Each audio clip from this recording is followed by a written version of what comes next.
Hello viewers, this is Mahfuz from Technofire. আজকে আমি আপনাদের সাথে আনবক্সিং করতে যাচ্ছি একটা গুড লুকিং কেস।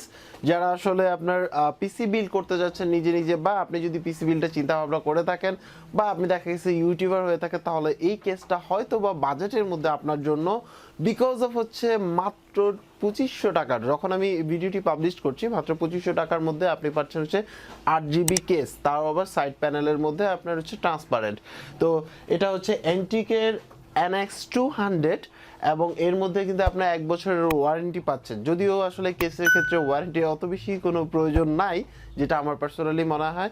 সো চলুন আসলে আনবক্সিং করে। আনবক্সিং এর মধ্যে তো আসলে তেমন কিছু নাই, তারপরে আমি এর ফিচারগুলো জানিয়ে দিই যে আসলে এর মধ্যে আপনি কি কি পাচ্ছেন। ফার্স্ট অফ অল হচ্ছে এটাকে আমরা জাস্ট ঘুরিয়ে দেই। এখানের মধ্যে কিন্তু ব্যাক সাইডে সব ধরনের আপনার ফিচারগুলো লেখা আছে। এটা হচ্ছে কালার ব্ল্যাক, দেন হচ্ছে আপনার এটাতে সাপোর্ট করে ATX, MicroATX, Mini-ITX, আপনি যেই মাদারবোর্ডই হোক না কেন, মানে বর্তমানে যেগুলো অ্যাভেলেবেল সবগুলোই কিন্তু এটার মধ্যে অনায়াসে ফিট হবে। সো এই ক্ষেত্রে এর মধ্যে পাচ্ছেন হচ্ছে আপনার USB 3 একটা, তারপরে হচ্ছে USB 2 দুইটা, দেন হচ্ছে পাওয়ার, তারপরে রিসেট, আর হচ্ছে অডিও ইনপুট জ্যাক আর কি, যেটা হচ্ছে মাইক এবং হচ্ছে আপনার হেডফোন জ্যাক, দুইটাই ইউজ করতে পারবেন। সো এর মধ্যে কিন্তু আপনি ফ্রন্টে দুইটা আপনার হচ্ছে 12 সেন্টিমিটারের আপনার ফ্যান ইউজ করতে পারবেন যদি আপনি কুলিং করতে চান, অ্যান্ড রিয়ারে আপনার হচ্ছে 12 সেন্টিমিটারের আপনার একটা ফ্যান ইউজ করতে পারবেন। এই ক্ষেত্রে আপনি ফ্রন্টে 240 ওয়াটার কুলিং ইউজ করতে পারবেন এবং রিয়ারে চাইলে আপনি 120 ওয়াটার কুলিং ইউজ করতে পারবেন যদি আপনি চান। এই ক্ষেত্রে এটার ওজন হচ্ছে আপনার 3.44 কেজি, মানে খালি অবস্থায় 3.44 কেজি, মোটামুটি ভালোই ওয়েট বলা যায়। সো অ্যাকচুয়ালি চলুন এবার আসলে আমরা আনবক্স করি হচ্ছে অ্যান্টিক NX200। স্পেস কম থাকার কারণে আমাকে এভাবেই আনবক্সিং করতে হবে, কিছু করার নাই। আনবক্সিং এর জন্য নিজেকে ট্রাই করতে হবে। তো এই হচ্ছে NX200। তো আমরা এটা ওপেন করে ফেলি। ও সরি, উল্টা হয়ে গেছে। That was the side. এখান থেকে আমরা এটা খুলে ফেললাম। সো এই হচ্ছে NX200 এর আপনার সাইড প্যানেল, যেটা আপনি টোটালটাই গ্লাস না প্লাস্টিক। দেখতে হয়তো বা আপনার কাছে ভুল হতে পারে, আপনি হয়তো মনে করতে পারেন গ্লাস প্যানেল, বাট এটা হচ্ছে আপনার প্লাস্টিক প্যানেল, যেটা আসলে ট্রান্সপারেন্ট। ফ্রন্ট সাইডটা দেখতে পাচ্ছেন, এটা টোটালটা 8GB হবে। কিছুক্ষণ পরে সেটআপের পরে আপনাদেরকে দেখাবো যে এর মধ্যে আসলে কি কি 8GB আছে। সো এটা হচ্ছে আপনার 8GB প্যানেল। সবচেয়ে বড় অসুবিধা হচ্ছে এর ফ্রন্ট সাইড থেকে কোনো প্রকার আপনার হচ্ছে এয়ার সার্কুলেশন নাই।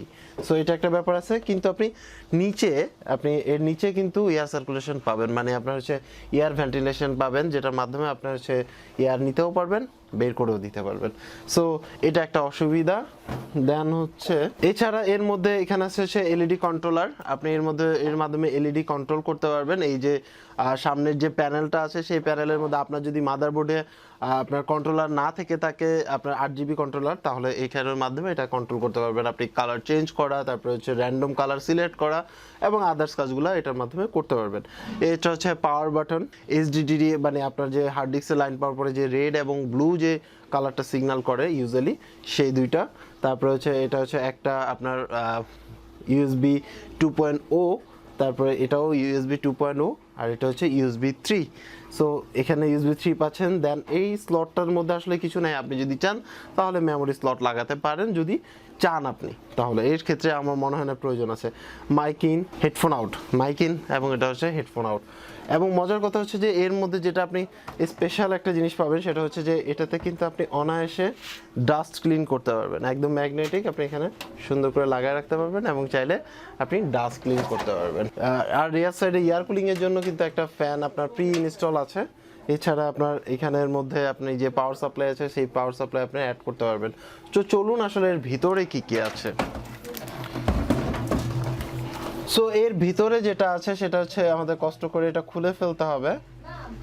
সাইড প্যানেলটাতে একটু সমস্যা আমার কাছে যেটা মনে হয়, যেটা হচ্ছে যে এটা কিন্তু আপনার গ্লাস প্যানেল না। সো গ্লাস প্যানেল না হওয়াতে আপনার কিন্তু অনেক সময় দাগ লেগে যেতে পারে। সো একটু কেয়ারফুলি এটাকে হ্যান্ডেল করতে হবে। যদিও প্রাইসের মধ্যে আমি বললাম যে এখন রাইট নাও যখন ভিডিওটি করছি, এটা কিন্তু বেস্ট একটা ডিল হতে পারে আপনার জন্য। প্যানেলের মধ্যে তেমন কিছুই নাই, দেখতে পাচ্ছেন জাস্ট হচ্ছে স্টিকার দেওয়া। আপনি স্টিকার এগুলো আপনি যখন ইচ্ছে খুলে ফেলতে পারবেন, কোনো সমস্যা নেই।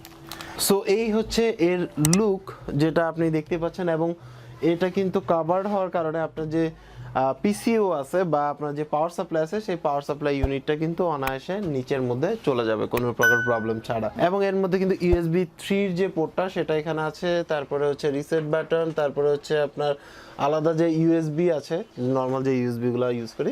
এবং এর মধ্যে যে বিল্ট ইন আরজিবি আছে সেটা কিন্তু আপনি কন্ট্রোল করতে পারবেন সরাসরি আপনার পিসি এর মাধ্যমে, মানে আপনার পাওয়ার সাপ্লাইয়ের মাধ্যমে, আপনার মাদারবোর্ডের সাথে কানেক্ট করার কোনো প্রয়োজন নাই। সেই ক্ষেত্রে উপরে যে বাটনটা আছে সেই বাটনটা প্রেস করলে কিন্তু আপনার এই কালারগুলো চেঞ্জ হচ্ছে, দেখতে পাচ্ছেন যে বিভিন্ন স্টাইলে কিন্তু আপনার হচ্ছে আপনি আপনার আরজিবি গুলো সেট করে নিতে পারেন, single colour, double colour, four colour, তারপরে হচ্ছে হলো আপনার র্যাম্বো স্টাইল, যেটা মন চায় সব স্টাইলে আপনি কিন্তু এগুলো সেট করে নিতে পারবেন।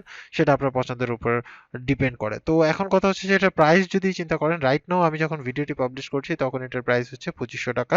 হয়তোবা আপনার হচ্ছে যখন ভিডিও দেখবেন হয়তোবা এদিক সেদিক হতে পারে, বাট আমার মতে হচ্ছে যে, আমার মতে পার্সোনালি যেটা, সেটা হচ্ছে যে এই 2500 টাকার মধ্যে এটাই আমার মনে হয় বেস্ট ডিল, যেটা আপনি আসলে 8 জিবি কন্ট্রোলার সহ পাচ্ছেন। এবং আপনি এটা চাইলে অফ করে রাখতে পারেন বা অন করে রাখতে পারেন।